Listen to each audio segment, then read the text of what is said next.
Eh bien, rebonjour à tous. Merci d'être présent ce matin. Je suis Julien Aubignard, le délégué général de Procos. Face aux importants incendies qui touchent notamment le sud-ouest de la France, on a souhaité vous réunir rapidement ce matin pour faire le point de manière très concrète sur ce qui est mobilisable pour vos enseignes. On vous propose ce webinaire sur format court, 45 minutes, 1 heure si des questions apparaissent. Je vais vous partager les annonces des réunions ministérielles qui se sont tenues les 27 et 30 juillet, auxquelles le Procos a participé.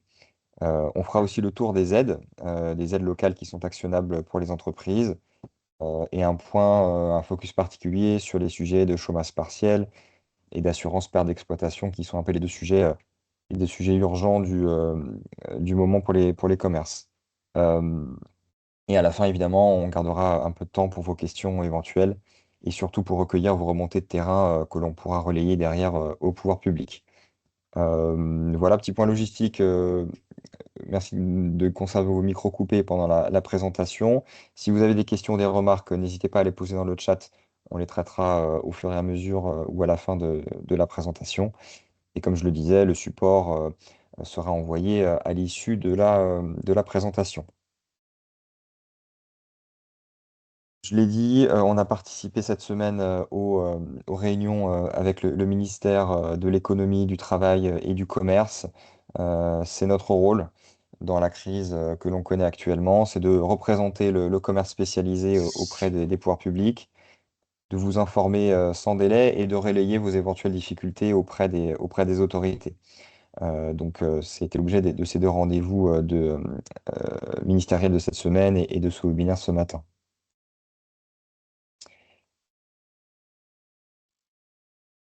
Alors, un petit point rapide de la situation à l'heure où l'on parle. Euh, Vous le voyez, ce sont des éléments que vous avez certainement pris connaissance dans la presse et dans les médias. Sur les 116 000 hectares parcourus par le feu, plus de 200 000 personnes qui ont été évacuées, près de 13 000 entreprises qui ont été fermées. À date, en tout cas hier, il y en avait 4 000 qui avaient pu rouvrir. Et sur les salariés, sur 80 000 salariés empêchés de travailler, 20 000 à date d'hier avaient déjà pu retourner sur leur lieu de travail.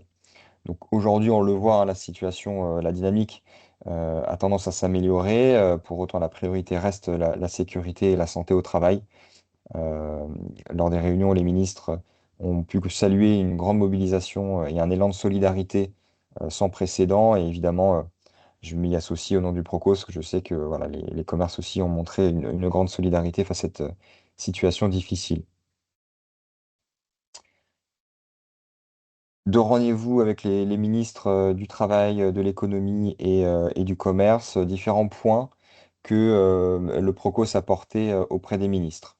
Et on va les détailler après. Évidemment, des modalités de soutien aux commerçants qui ont pu être sinistrés ou impactés par leur proximité avec les incendies, donc des reports de charges, des financements, etc. De la clarté demandée sur la position des assureurs, notamment sur le sujet de la perte d'exploitation. On va y revenir après. Des points d'attention aussi particuliers sur les conditions de travail pour les magasins qui étaient ouverts, sur la qualité de l'air, sur la mise à disposition de masques et sur le sujet du télétravail. Un point aussi sur le volet social, notamment pour tout ce qui touche les travailleurs non salariés. En période estivale et au mois d'août, évidemment, il y a un certain nombre de personnes qui ne sont pas forcément en CDI, qui sont indépendants ou autres, et leur situation est particulière puisque ce sont des personnes qui n'ont pas accès au chômage partiel. Ça aussi, on va en parler. Et puis, évidemment, remonter le besoin d'information, de guichet unique, de facilité d'accès à l'information pour tous les commerçants qui souhaitent demander des aides ou tout simplement poser des questions. Ça aussi, ça a été remonté. Et une demande aussi forte de la part de Procos et des autres fédérations d'avoir un discours qui ne soit pas alarmiste et qui ne décourage pas finalement la reprise de l'activité économique et notamment la période touristique qui s'ouvre pour finalement un peu sauver la saison qui s'annonce peut-être difficile. La première réponse, de manière générale, qui a été apportée par les services de l'État en termes de méthode et sur le fond, le message qui a été martelé par Laurent Lescure, ministre de l'Économie, il est assez clair, c'est qu'on n'est pas en période Covid. On n'est pas en période Covid et donc voilà, on l'espère, c'est une crise qui se veut limitée géographiquement et limitée dans le temps. Et donc, par rapport à ça, la logique est une gestion au cas par cas avec la volonté d'activer des leviers rapides de traitement des dossiers, mais pas de réponse type Covid que l'on a pu connaître sur les années précédentes. Donc, encore une fois, par rapport au point que nous, Fédération Procos, on a pu remonter au service de l'État, on a pu être entendu sur les points suivants. Sur l'activité partielle, je vais y revenir, sur le report des charges sociales et fiscales, sur le sujet des assurances, mais là aussi, il faut préciser encore les choses, sur le délai de traitement accéléré et également sur un dispositif spécifique pour les indépendants. Donc sur ces points-là, on a pu être entendu, en tout cas en partie. Euh, il y a des points qui n'ont pas été accueillis favorablement à ce stade. Donc pas de régime d'activité partielle plus favorable que le droit commun, comme lors du Covid. Pas non plus de création ou de mise en place d'un fonds de solidarité national. Ça, pour le coup, à ce stade, ça n'a pas été retenu. Donc, la porte, pour le coup, est plutôt fermée sur ces sujets-là. Et un point important aussi, des petites nouveautés. Donc, on vous enverra le lien, une FAQ qui est assez bien faite sur le site du ministère du Travail, et une campagne de communication qui sera lancée pour notamment soutenir la saison touristique. Donc voilà pour les messages généraux et globaux que l'on a apportés d'une part et les réponses qui ont été apportées. Donc maintenant, je vous propose de voir de manière un petit peu plus concrète ce qui peut être activé dès aujourd'hui pour les enseignes. Donc premier point, les aides mobilisables. Au niveau local, il y a, vous le voyez, aujourd'hui 5 familles de dispositifs activables immédiatement. Je vous les présente en vue d'ensemble et je m'arrêterai un petit peu plus dans le détail sur les deux points qui sont les plus prégnants pour les enseignes, c'est-à-dire le chômage partiel et les questions assurantielles. Donc l'activité partielle concerne les salariés des commerces qui ont été contraints de réduire ou de suspendre leur activité. J'y reviens dans le détail dans la slide d'après. Des mesures URSSAF, donc ça c'est des reports de cotisation, des remises automatiques de pénalités et de majoration, une baisse possible des cotisations provisionnelles également pour les indépendants.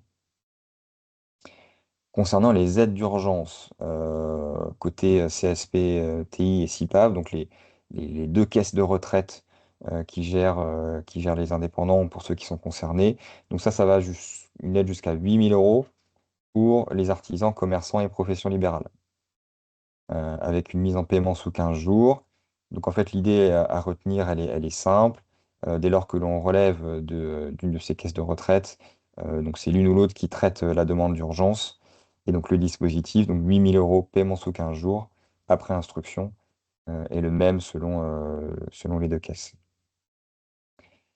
Concernant le volet plus fiscal, donc délais fiscaux également, report d'échéance qui a été accordé auprès des services des impôts et plan d'apurement des dettes fiscales et sociales jusqu'à 36 mois. Euh, je précise d'ailleurs que ce point, sur vos démarches éventuelles, que ce sont des procédures évidemment confidentielles. Donc les CCSF c'est la commission des chefs des services financiers.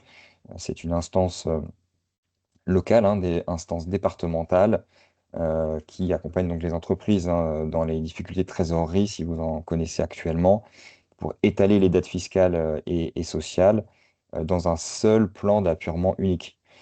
Donc jusqu'à 36 mois dans le cadre du dispositif actuel, et ça regroupe l'ensemble des dettes éventuelles des entreprises, impôts, cotisations URSSAF, etc. Au lieu typiquement d'avoir à négocier de manière séparée avec chacun de ses créanciers. Et donc le dernier dispositif, c'est la mise en place d'une cellule de crise au niveau local, donc des CCI avec un guichet unique, un guichet commun au 3006, pour les assurances, pour les démarches et pour la reprise d'activité. Euh, Au niveau de la région, à ce stade, la région a annoncé des mesures logistiques d'urgence qui, on l'espère, vont avoir vocation un peu à s'éteindre dans les jours qui viennent sur l'hébergement, sur la restauration, sur les transports, mais pas encore de subventions économiques dédiées aux entreprises sinistrées. Donc c'est un point que l'on suit de manière précise avec la région, mais à ce stade, on en est là. Le sujet du chômage partiel et de l'activité partielle, c'est sans doute une des questions principales, en tout cas c'est l'une des remontées principales qui nous a été faite. Le point important d'emblée, et ça c'est vraiment très important, c'est qu'aujourd'hui, donc comme l'a confirmé le ministre, c'est le droit commun de l'activité partielle qui s'applique. Donc un régime renforcé type Covid a été demandé, comme je l'ai dit, mais pas accordé à ce stade et rien n'indique que ce sera le cas à l'avenir. Donc, c'est un dispositif qui peut être actionné donc, pour les salariés des entreprises directement ou indirectement impactées.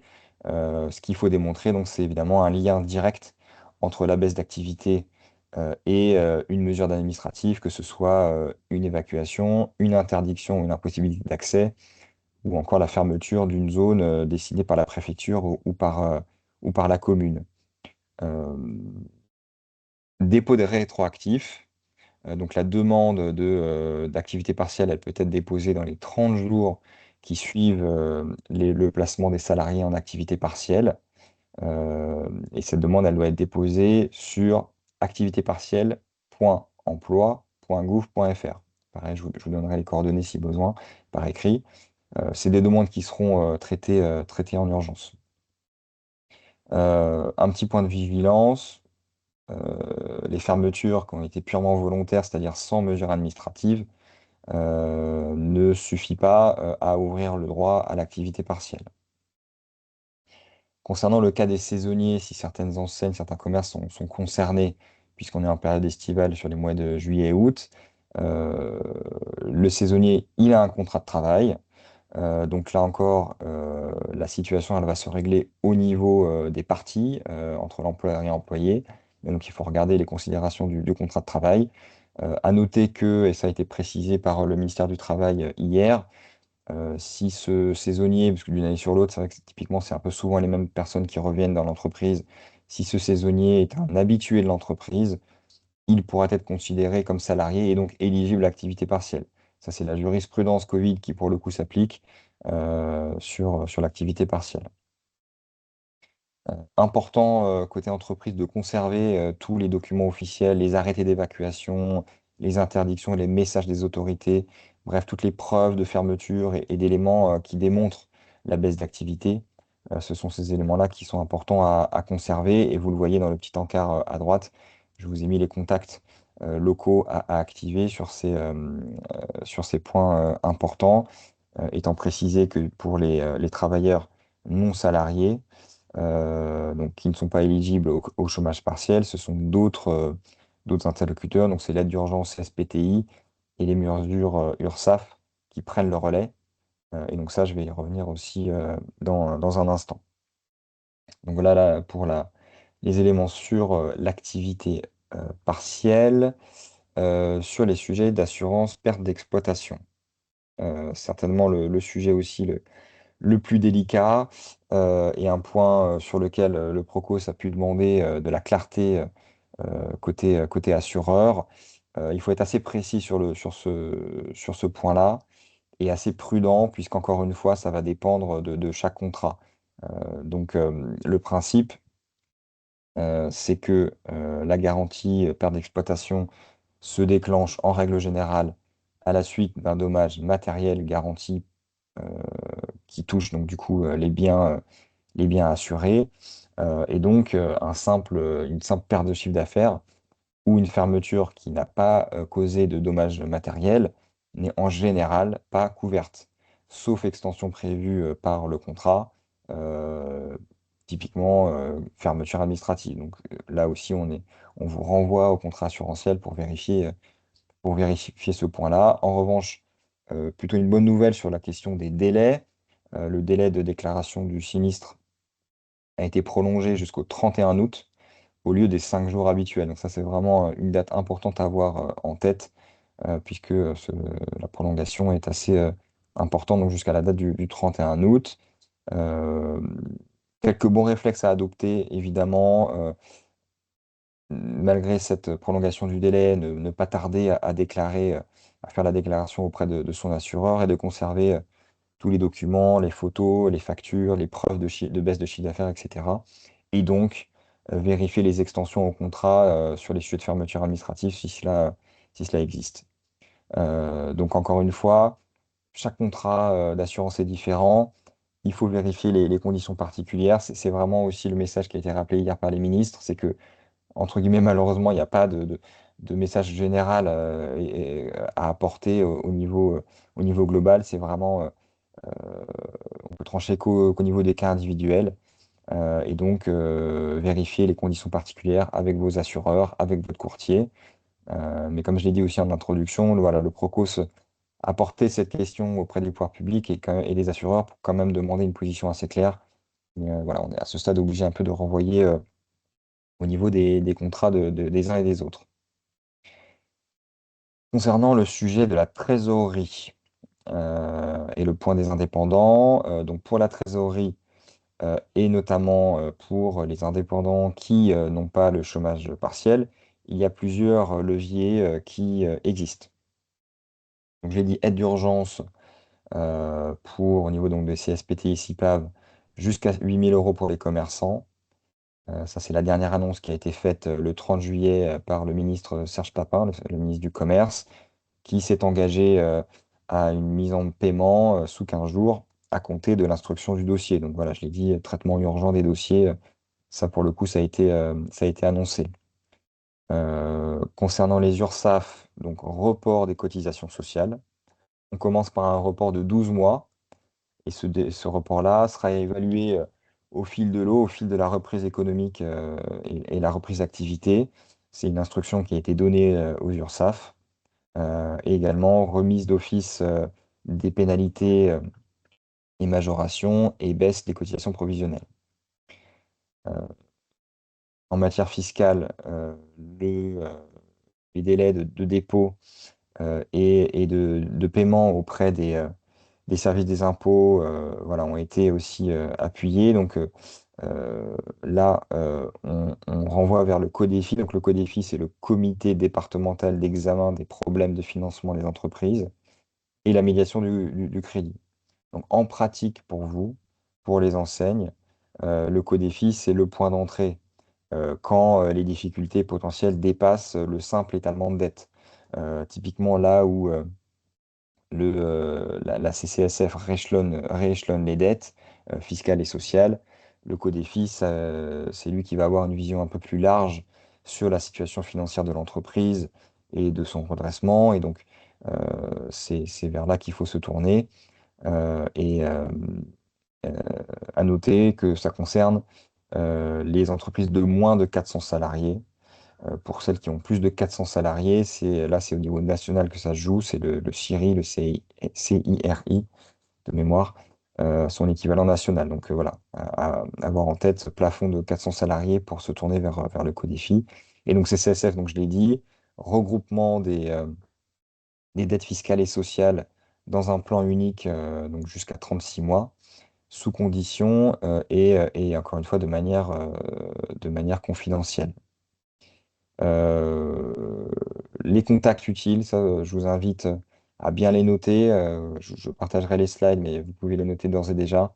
Ce sont les contacts clés qui doivent être retenus sur la cellule info publique, sur les guichets au niveau local, sur l'URSSAF, côté employeur et côté indépendant, sur les questions liées à l'activité partielle, donc dans les Girondes et dans les Landes, vous avez les adresses mail directes.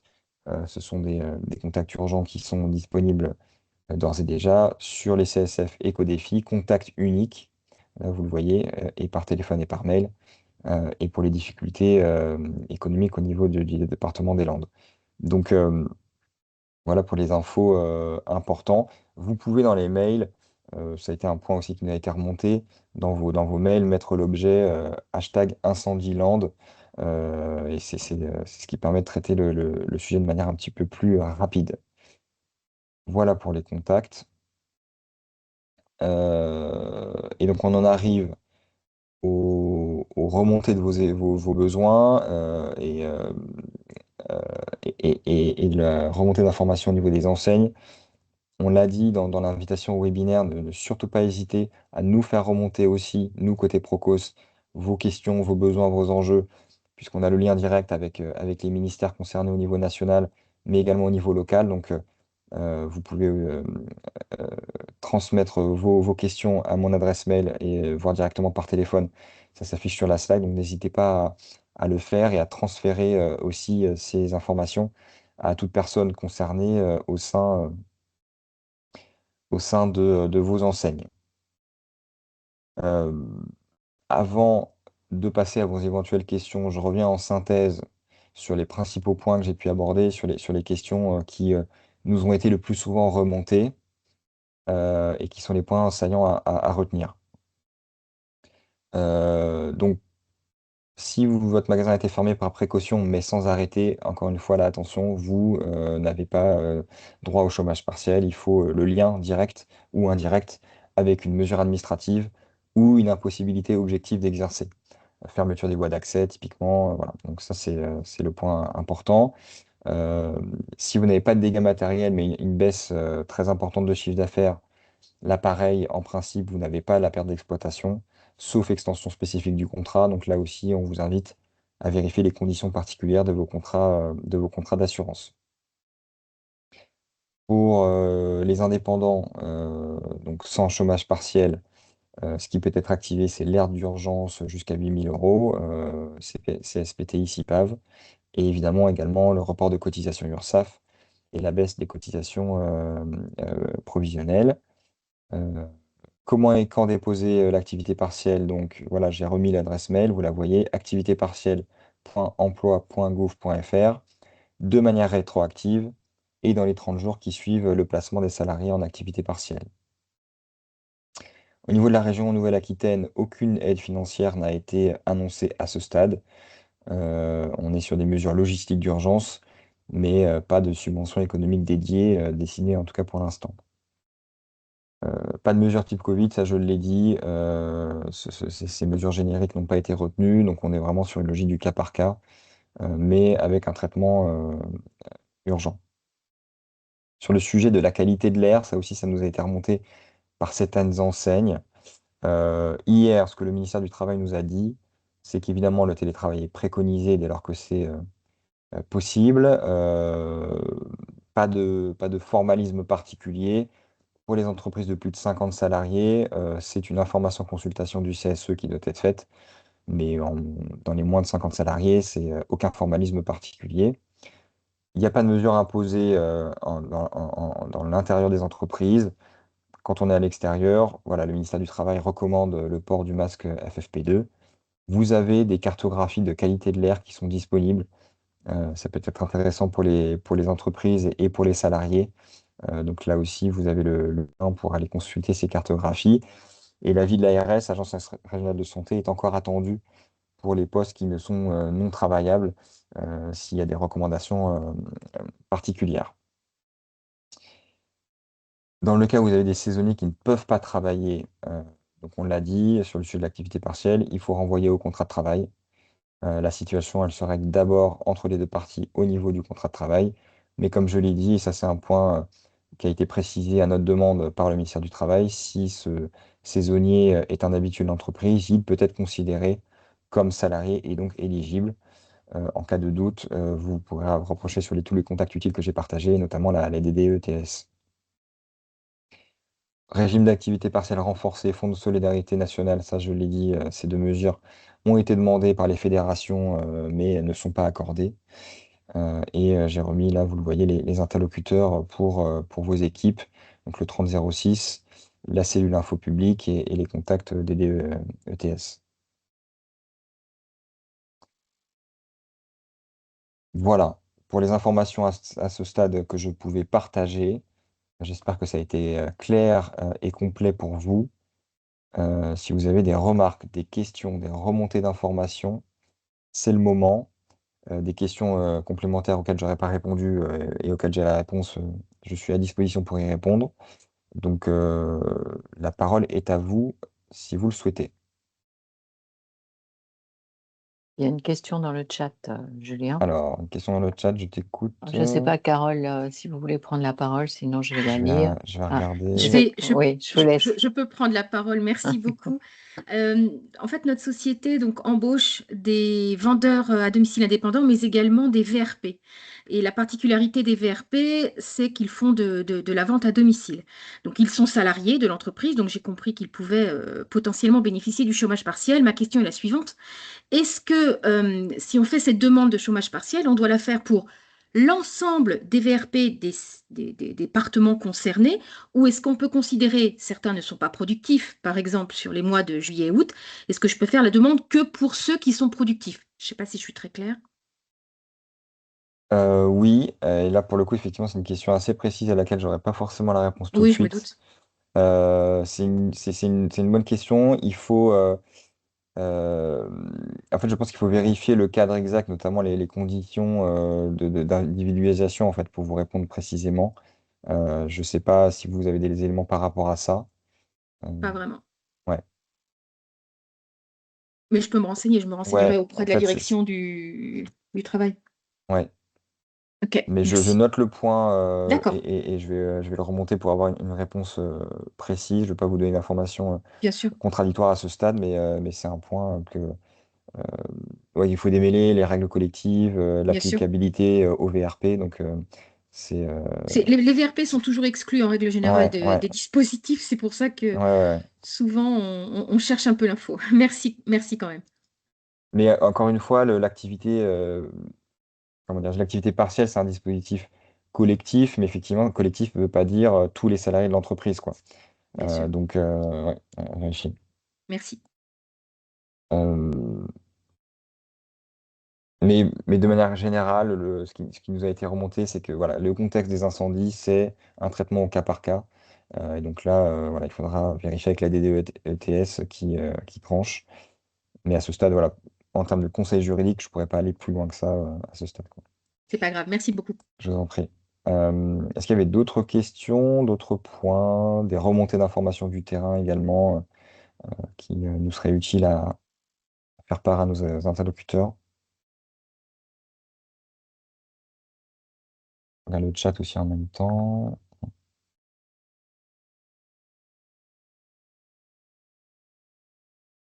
Sophie, pareil, je ne sais pas si par mail, il y a d'autres questions qui ont été remontées depuis hier par l'adresse mail Procos. Non, pas Non. d'autres. Je vais re-regarder quand même là ce matin.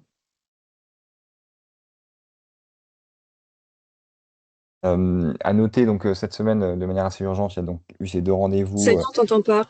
Pardon, je crois que tu étais Pardon. en train de dire. Effectivement. Non, non, je voulais demander aux gens qui étaient présents s'ils avaient fermé des magasins, si certains d'entre eux avaient fermé des magasins, et si tout le monde avait pu rouvrir aussi maintenant que la situation est un peu apaisée, qui était concerné par des fermetures. Chez Grain de Malice, par exemple, vous avez été par Annabelle chez Grain de Malice, vous avez été concerné, par exemple. On a été concerné uniquement à Saint-Médard-en-Jalles puisque c'est le seul endroit, enfin le seul site sur lequel on est présent qui était concerné. Et on a réouvert ce matin. D'accord, ok. Avec, il y a eu des problèmes de personnel aussi, je crois, dans certains magasins. Alors peut-être pas chez toi, mais Non, nous pour le coup c'était vraiment une consigne. Enfin voilà, c'était un décret de la mairie de Saint-Médard qui demandait. C'est la galerie qui a été fermée. ouais, Et du coup, voilà, ça a été. On a eu l'information hier après-midi que ça pouvait réouvrir aujourd'hui. ok. Chez Animalis, par exemple, aussi, tu as eu des fermetures. Oui, alors chez Animalis, nous, on est concernés. On a un magasin qui est à Biganos, qui est encore fermé puisque la ville est encore inaccessible. Ok. Et ça va poser des problèmes pour ouvrir aussi, peut-être. Pe- Peut-être. Ouais, Peut-être que ça va poser problème sur Biganos, en tout cas. ok. Parce que vous avez des animaux aussi dans le Oui. magasin? Ouais, c'est ça.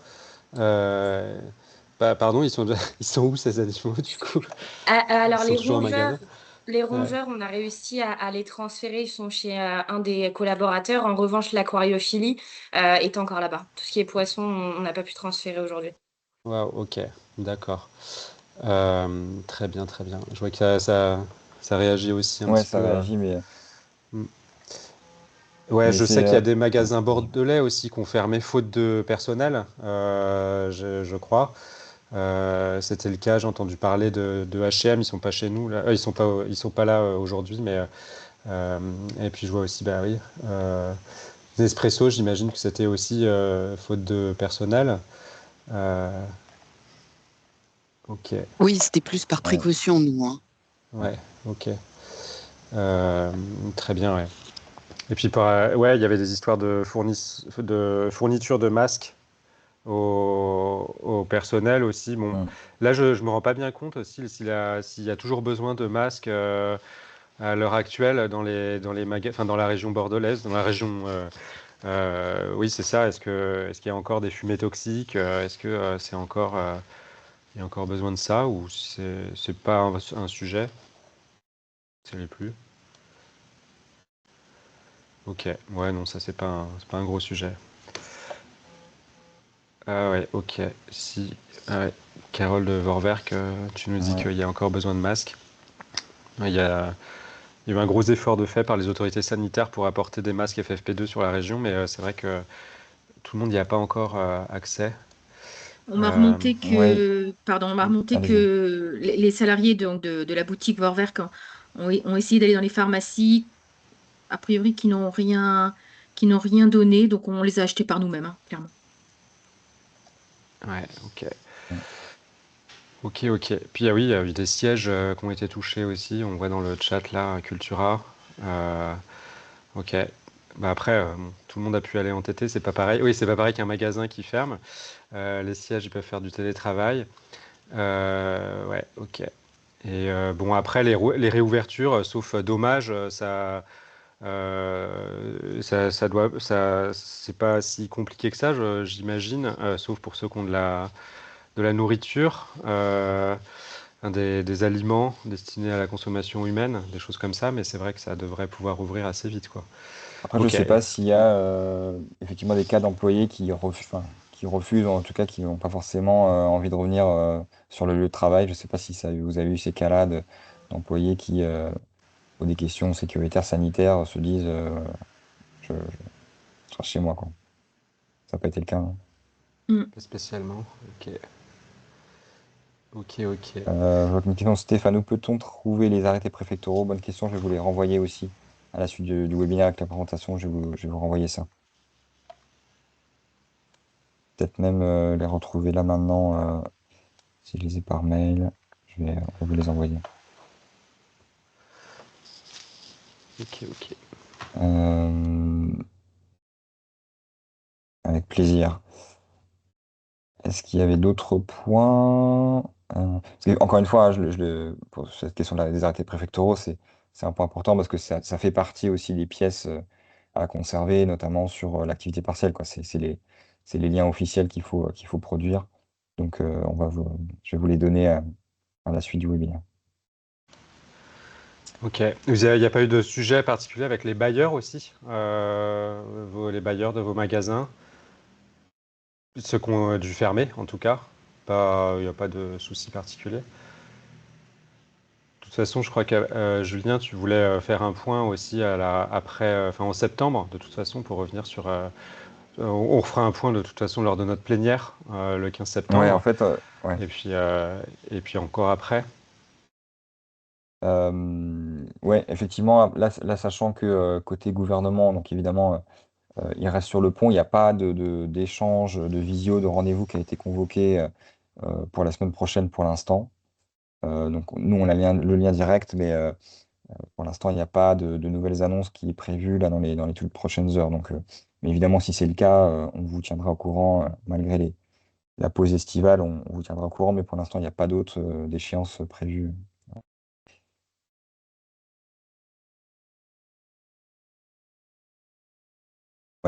J'entends le message de Carole sur la situation désastreuse locale. Ça doit être effectivement difficile. D'autres points, d'autres questions ou d'autres choses qu'on aurait peut-être oubliées? Donc les arrêtés, je me note de vous envoyer les arrêtés préfectoraux.